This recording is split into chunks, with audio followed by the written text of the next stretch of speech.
Hey, what's up, everybody? Terry White here, and I've got three favorite features for the Max release of InDesign 2024. So let's go ahead and check it out. I'm in an InDesign document here, and this is, pretty cool that I can work in InDesign. And I've been doing InDesign since day one, since version one. And I've got one of my photos in here in the frame. This was a template for a magazine, and now I'm going to show you a problem that I've run into over the years, and that is when you have a vertical photo, but it needs to go into a horizontal frame. And typically what I would end up having to do is, short of reshooting it, what I would end up having to do is just fill the frame proportionally and then bring the image down. And of course that works, but then you don't have the, like in this case for a fashion magazine, I don't have the outfit. I would just have the model, so that's just not going to work this time. I can't get away with that trick. So let me show you the first cool thing that I think will help out people quite a bit, and that is when you're in a situation like this, there's now in the contextual taskbar, which is also fairly new in InDesign, a Generative Expand beta. So just like in Photoshop, I can now hit Generative Expand, and I don't have to type in a prompt, no prompt necessary. I'm just going to hit Generate. And what that will do, and I also reframe the image instead of it being in the middle. I moved it over to the right a little bit in the frame so that I will get the composition that I want. But anyway, what it's doing now is it's filling in that missing space using Generative Fill, powered by Adobe Firefly. And I get to keep the outfit. I get to show everything. It looks natural. It looks real. Her arm was missing before. Now we got the rest of her arm. And we got this space over here that's kind of cool. And I get multiple variations. I can generate again if I want more. Just to have it give me some more variations to choose from. I can keep hitting generate as many times as I need to until I get the look that I'm looking for. But this is amazing, especially as a long-time InDesign user, when you have that vertical photo that needs to go horizontal, you have that horizontal photo that, those are usually easier to work with because you can, crop off pieces you don't need. But when you have this case, that's probably the one I'd go with. That looks like a modern look for this. And it's just harder to do. And now it's easy because you can do it right in the frame. You know it's going to be the perfect size, and it'll generate that right in InDesign without having to go to Photoshop. So I'm going to say done on that one.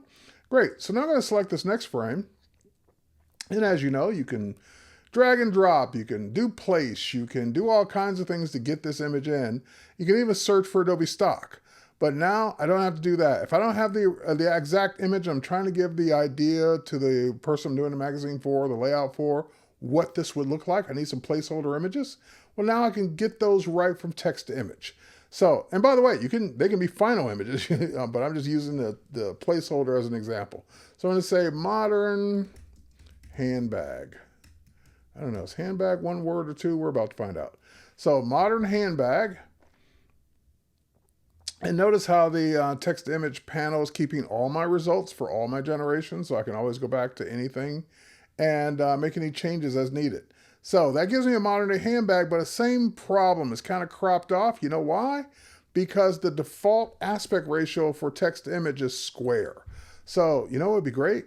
Is if it was the same as the frame dimensions. I don't even get this in Firefly. This is cool. It'll give me the exact custom size I need. So now I'll just hit generate again, and we'll just let it generate using text to image beta in Adobe InDesign without having to go to Photoshop or the website.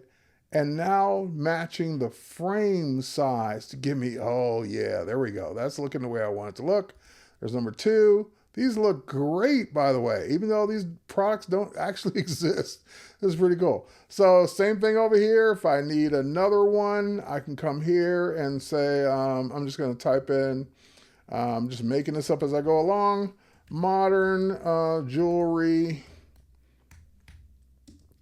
and gifts. We'll just do that. I have no idea what that's going to give me, but we're about to see. Now, again, this frame could be a 1-to-1 aspect ratio. It's almost square, but if it's not, I can go ahead and choose, oh, that looks great. I can go ahead and choose it's already on frame dimensions, so from last time. So I was going to say I can either choose 1-to-1 square or whatever aspect ratio I want, but it's already on frame dimensions. And now I know I like the first one, but I can get different variations to choose from. And these look great. So now that's my layout. And so that was number 1 was Generative Expand. Number 2 was text to image beta. And let's zoom out a little bit here. And now let's go to number 3. I'm going to just simply save this document. And again, I love InDesign. I've been using it for years. I wish I had more use cases for it now, but I just don't with my job. But anyway, I love this product.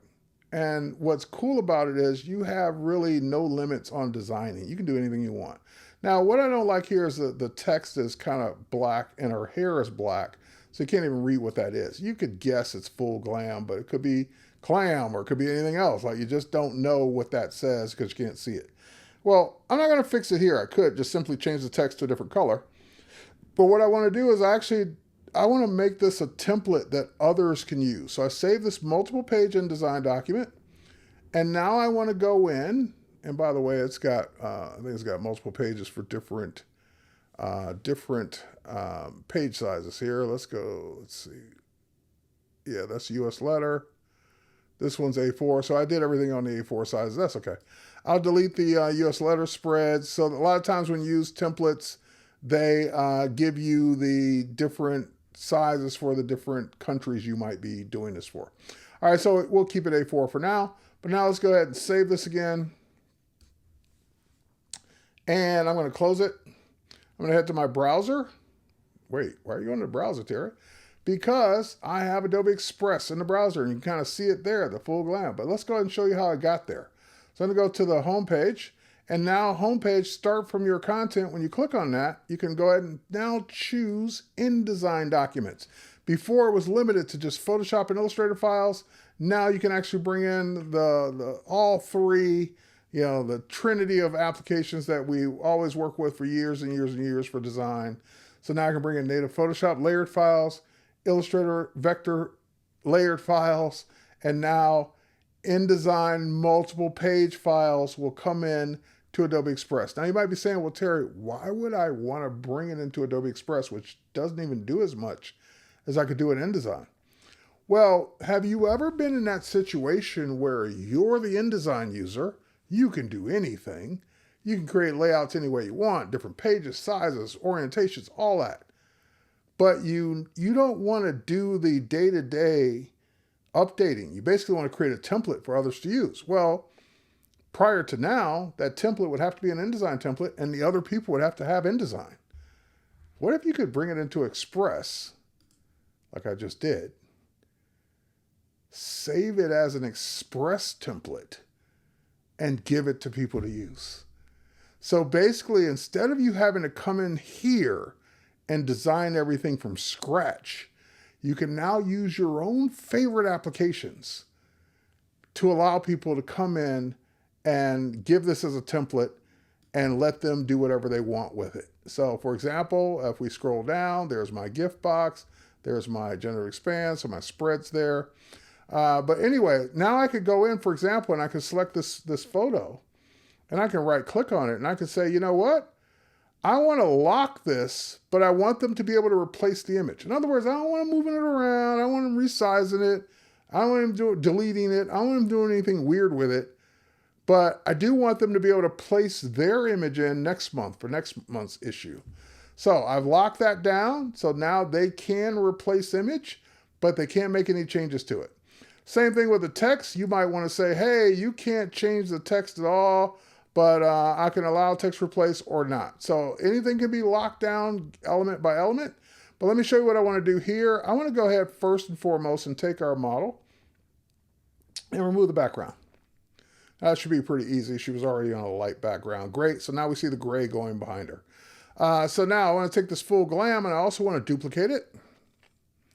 So let's duplicate that full glam. And now there's two of them. And I'm basically going to create a kind of a text sandwich here. Let's go to our layers panel. Let's hide that box. And let's put her in between the full glams there. There we go. And so now there's a full glam on top. There's a full glam underneath. I'm going to go to the one on top. And I'm going to say that it has no fill whatsoever. So now we don't see anything, but it does, if we go get out of that, it does have an outline. I want to have an outline of white. So now she's coming through And by the way, we can also change the thickness of that. Make it a little thinner. There we go. She's coming through the letter. So now we know what it says. Her black hair is there. Her skin is there. If we move her around, we can't because it's locked, but if we were to move the text around now, I have to grab both of these. Let's see if I can do that. I don't know if I can get both of these, but let's try. There we go. We move that around, and that is now filling in where it needs to, and we can still read what it says. So that's pretty cool to be able to do that. So now whatever they replace the photo with, it would still show through because they would be replacing it on that layer. So that was a couple quick tips, but those are my 3 favorite things about Adobe Express for the 2024. I'm sorry, not Adobe Express. For InDesign, I was in Express mind. Those are my top 3 favorite features for Adobe InDesign. There's more. There's more. Go check out the InDesign features. I'll start to list them, but I don't want to. I want you to go check them out. And if you're an InDesign user, InDesign is just, it's a workhorse. It just keeps doing so many cool things. And so now we're in the age of, for example, publish online. Remember that? That's a big thing. One of the cool new features, as I'm thinking of it, is you can now publish online with a password. So you can create a document, publish it online, but people need a password to be able to open it and view it in the browser. Just lots of cool little things like that in this release of InDesign. All right, with that said, thanks for watching. Cheers, everyone. We will catch you on the next one. Bye, everybody.